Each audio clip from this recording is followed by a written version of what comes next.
Revenge love is wild. Now, a lot of people who are watching BLs will say something like My Stubborn gives them like old school BL feels. Revenge love is that for me.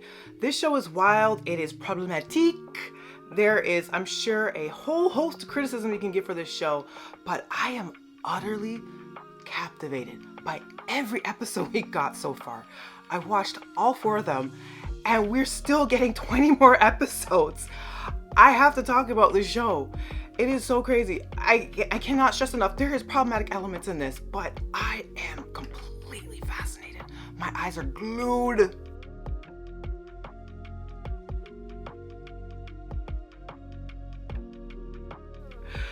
Hi, I'm Monique. I am the host of Off by Purple Art podcast, where I talk to you about K-dramas, C-dramas, BTS, and so much more. That so much more includes BLs.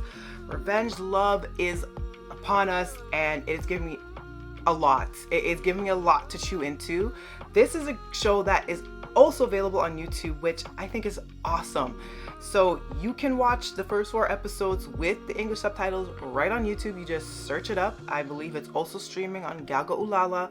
So you can do this all legally, and I highly recommend that you do it the legal way, please. Revenge love has so much that is wrong, but I am so utterly glued to my screen. It is from the novel, or adapted from the novel, Counterattack, which was written by, I believe, the same author of Addicted, and you know Addicted Heroine, that was the name of the show. You know that one, not the Thai version that came out recently, but the original from China. That one stirred up a lot, but it's also like a cult classic. It's extremely popular, so I believe like the same author, Chai Ji-dan, wrote Counterattack as well, and I see the beats all over with this show. Having a main character try to seduce the boyfriend of his ex-girlfriend sounds so kooky already, but just from that alone, I said, I am sold, baby. Let's do this. As I said, I watched the first 4 episodes. This is probably going to be going to spoilers, but I'm assuming if you're watching this podcast, you're already familiar, and you just wanted to talk about the show too, or you just want to listen to someone rant about how much they're completely glued to the show as well and how much they love it. I cannot get over the fact that the first episode had a literal, almost, I think, essay scene. The show tried to leave it a little ambiguous, but it looked like it was a grape, so I was like, what the hell is going on? So the main lead character, Cheng, who is like the spoiled rich guy. He is like the stereotypical like Wattpad black flag, not even a red flag, but black flag, extremely wealthy family, and his father is sick of his shit. Wants him to take over the family business. He has this weird obsession with snakes. Let me tell you, if you have a phobia of snakes, this ain't for you, because snakes are very much a driver in this show, and I do like the symbolism of using snakes and their more predatory nature, but also showing a more vulnerable and softer side to a character that can be extremely hard to root for. As I said, he set up someone to essentially be SA'd by a group of his henchmen, and this was like 30 minutes into the episode, so I was like, what in the God's name am I watching? Yet I still sat there and I watched the entire episode, and outside of that, there's just been a lot to chew off of. The other main character in this show, I believe Suoi. He is not rich. He is definitely more middle class, and he is having a hard time, and he is constantly in and out of jobs. And we start off the show with his girlfriend basically being sick of him. She's like, I'm tired of your poor ass. I'm tired of having to slum it. I want a man that's got some money. I want to be a sprinkle kind of gal. Enough with this crap. Get the hell out of here. Plus, you've gained a ton of weight. And the show not hilariously, stuffs like pillows underneath his shirt to signify that he's a little bit on the curvy or fluffy side. I won't even get into that. And she dumps him and he is completely heartbroken. Plus, it looks like she was cheating on him because she ends up linking up with another guy first and he sets his fist into the main lead's face multiple times. And then she dumps him and then she moves on to Cheng, who is the main lead, the bad boy CEO archetype kind of thing, always wearing black. And let me tell you, that actor is fine. Anyway, he concocts this plan, Xiu to seduce Cheng to basically get revenge on his ex-girlfriend. You already know how the story's gonna go. He's going to play these little pranks. He's going to fall. So Cheng fell first, and my boy is going to fall much harder, even though it seems like Cheng is pretty down bad already. Outside of that really weird kind of atrocious scene that was in the first ep, the other 3 eps are super entertaining. There is a side character who is the best friend of Xiu, and he is a doctor in a clinic.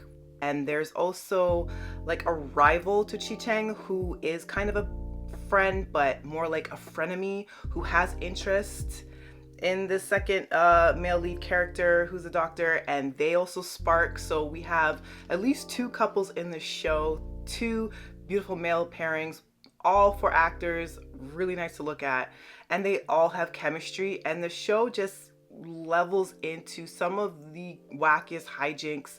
Some of the stuff that his best friend is saying to him is just so out of pocket. And there's a point where he's like, you have to seduce him and you have to expect that he's going to want to get the bound chicken wow wow. You know, he wants to have the devil's tango with you. And our male lead's like, well, I'm straight. I don't know what the hell you think this is. Like, I didn't grow a penis so that I could be linking up with a dude. Like, these are some of the lines that are coming out of this show. I don't even know if I'm going to get this through censors on YouTube. Like, but there's just so much wackadoodle stuff with the show, but the chemistry is just so in your face. I'll be the first to admit there is a lot of problematic elements in this show. I won't even hold you. I won't hold you. But I also am a listen, don't judge type gal. I realize, you know, fiction exists in a vacuum. You can call it problematic elements. Don't have to co-sign it in the slightest, but still enjoy the work, but you compartmentalize it in a way. And that's kind of what I do with shows like this. But out of everything, I think this show has me the most excited. I really love Reset, which is another recent BL that I've talked about. Ball by Tactic, which is a Korean BL, I really like as well. But Reset has been my gal. Bangkok Boy, that has been a phenomenal BL as well. But Revenge Love kind of came out of nowhere, and I've never felt this excited for a BL. I shouldn't say never. That is over exaggeration, boss, kind of a thing. But this is the most excited I've felt for a show in a very long time, especially because the runtime for these episodes are about 40 minutes. We're getting 45 minutes, about 24 episodes, I believe. And this is going to end in a beautiful way. There's already so much scenes that are giving like comic relief. There's so much fun in this show. There's been times where I genuinely laughed out loud. I mean, one of the characters got a tetanus shot in his ass. And this was like a flirting mating ritual disguised as aggression. Like, the show does not take itself seriously at all. And the actor that is playing Cheng in particular is so captivating to look at. And he just has this level of aura. Like, he comes on the screen and I buy the whole black flag problematique male lead swagger. Like, he looks like he's literally walking out of Wattpad, and I totally buy into it. I don't know what it is. Like, he doesn't blink in a lot of scenes, and if I were a character in this show, like, I would be swooning immediately. The whole thing with the obsession of the snakes in this show as well is really fascinating. I love that they're using actual snakes in a lot of the shots. Again, I feel bad for those that want to see the show but have a huge fear of snakes. I just think that element's really fascinating. And going into a little bit of spoilers, there has been some scenes that have been released down the line, and there's some wild stuff. Like, there's going to be an NC scene that is going to go absolutely mental. But there's a scene where it shows like the lead character, he's getting choked out by a big cobra snake, just completely wrapped around his neck. And you can see Cheng, he has to make a decision whether he's going to kill this snake and save his beau's life or let this snake choke out his man. And it looks like, from what this teaser is showing, that snake's gonna go, and that's gonna hit him hard because he genuinely has a love for these snakes so much. And his bastard father went and hid like his whole snake sanctuary to basically give him a warning. You need to smarten the hell up. You're going to become a businessman. You're going to come into the family business, yada, yada, yada. You know, the whole weirdo parent type, rich pipeline kind of crap, whatever.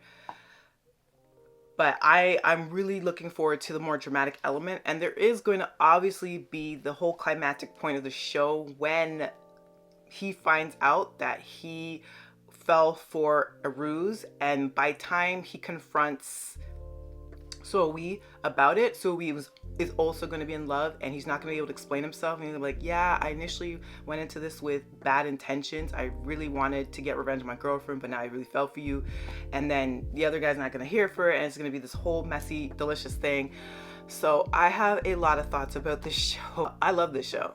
I adore it. I love a good BL that has some really complex writing like Bangkok Boy, but this one is just so wackadoodle and crazy and completely unserious, but I love. Let me know your thoughts. Have you been watching Revenge Love, or have you watched this entire spoiler-filled podcast, but you are now intrigued because I cannot stop ranting and raving about it? Let me know your thoughts if you're watching the YouTube version of this podcast. If you're listening or watching via Spotify, please interact with that platform as well. In addition, Apple Podcasts, love you, appreciate you. I really want to talk about this show. It's so crazy, and we're getting really well fed with it. 24 episodes. 24.